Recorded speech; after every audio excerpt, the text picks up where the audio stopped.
here we are again, talking holiday things, holiday themes and traditions. You asked about advent calendars to me once. We talked about cookies. We talked about a lot of different things. And you have a favorite holiday movie or story? I love Christmas Vacation. And I really like the Vince Vaughn, Reese Witherspoon Four Christmases. I don't know if I'd say it. That's definitely not my favorite. I think my answer is going to be Christmas Vacation.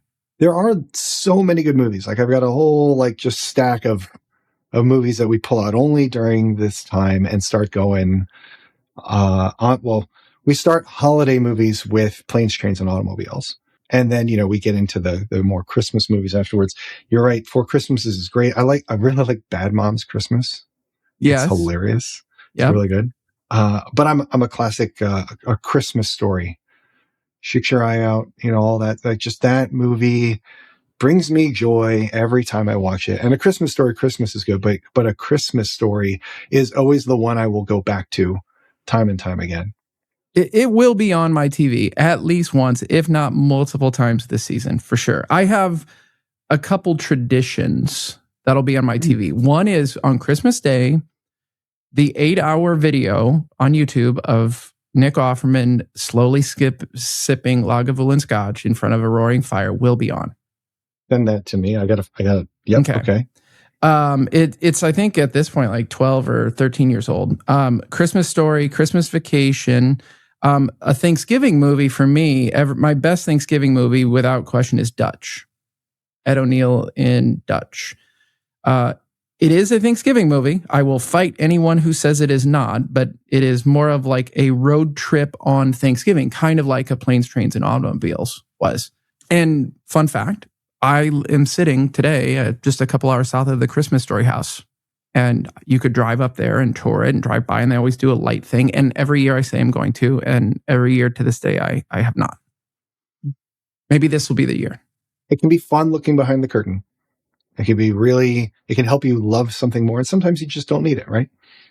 Right. Like sometimes you can be like, oh wait, that's the house. Like I wish I'd have left that built up in my head. Like the Home Alone house is a real house in Chicago that you can still to this day drive by. Yeah. I have gone to the Goonies house, and I found that out by accident. Just we were in the town, checking out a lighthouse and or this big tower that you can climb up into, and going to the coast while visiting a friend's brother in Oregon years and years ago. And as we're going along, I'm like, that's the Goonies house. And they're like, oh yeah, well, I mean, that's why we're here. I'm like, really? Like, no idea. So that was fun. I like that.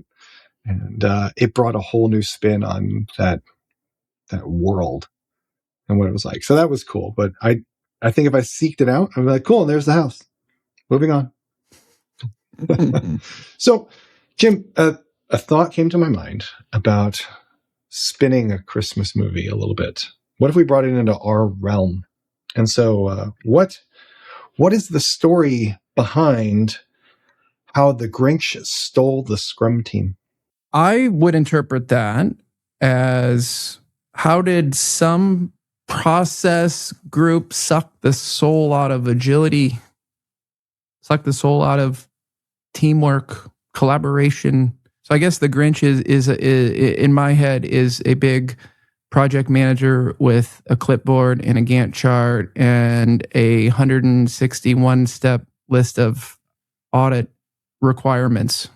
Sorry, to continue the visualization, like instead of Whoville, what's the town? Is it like Whyville or Who Values? I don't know. I like Whyville. That's pretty fun. Whyville? Yeah. Why are we doing this? What's going on? Why does it matter? What's the purpose? But the Grinch changes over time too, right? He realizes that maybe he didn't quite have it right.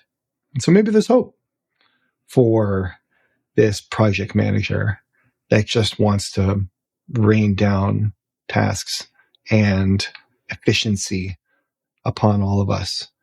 When he realizes, like, you know what, that actually wasn't helping here, and I don't quite feel right about that. I think I can make this better again. Right? Let the people enjoy their YBs. Right, right. So are you preaching at this holiday season empathy and positivity for the Grinch?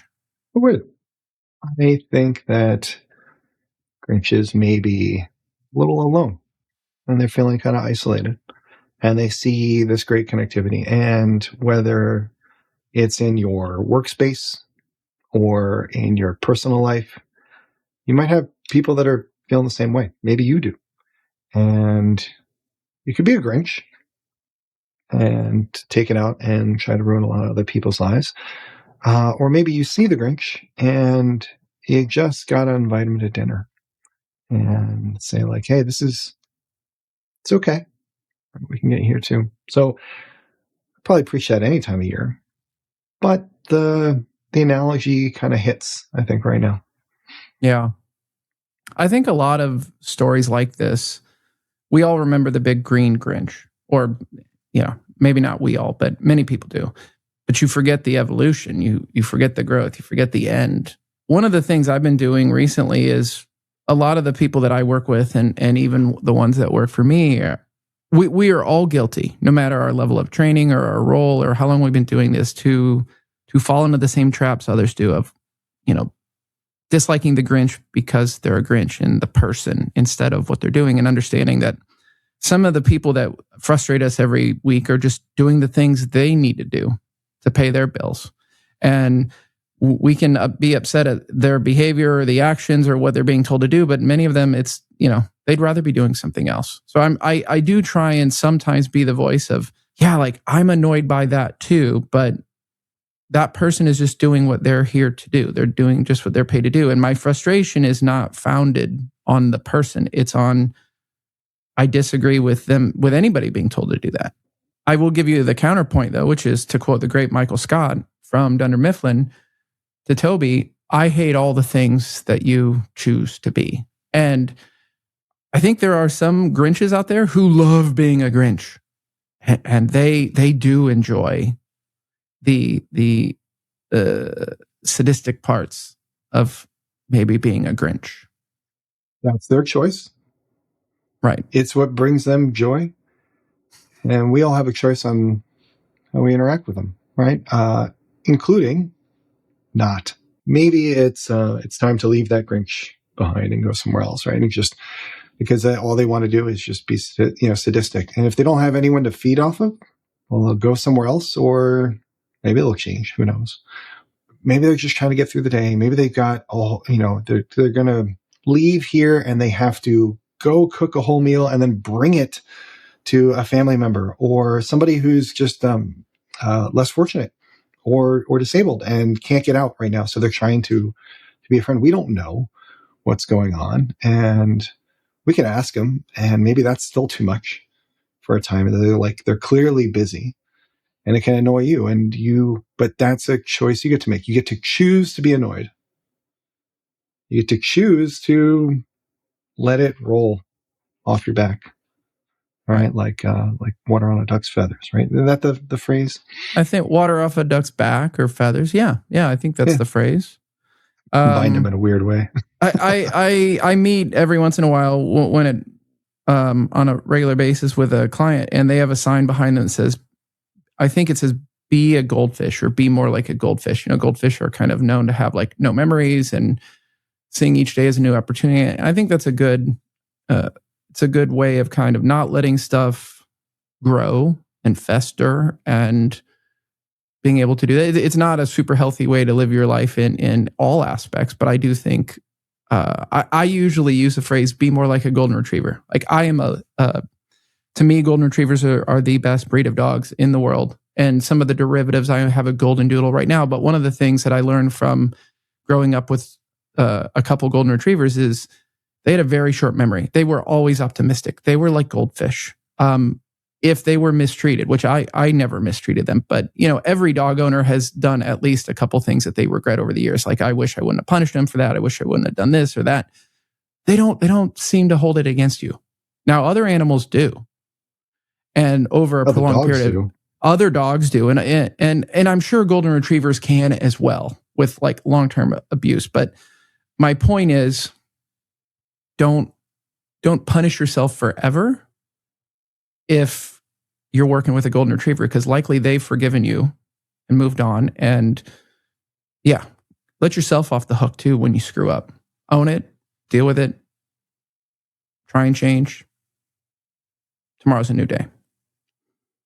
A lot of people as well here that take the last week of the year off. They're just trying to maybe reframe. Maybe it's holiday engagement, maybe it's travels. It's just, you want to calm down, whatever that could be. And it leaves us with a lot of time to think.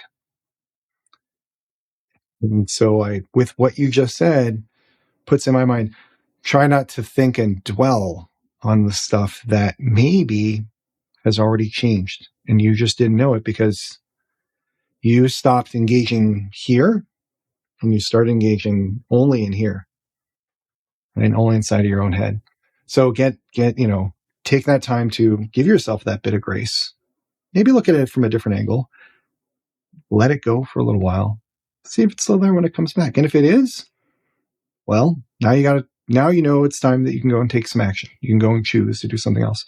But if it's not, then there was no worry fretting about it for all that time. Hi, everyone. I'm Rich Visotcky. Join Jim Sammons and I for our 12 days of holiday-themed conversations. Subscribe now and tune back in for tomorrow's episode.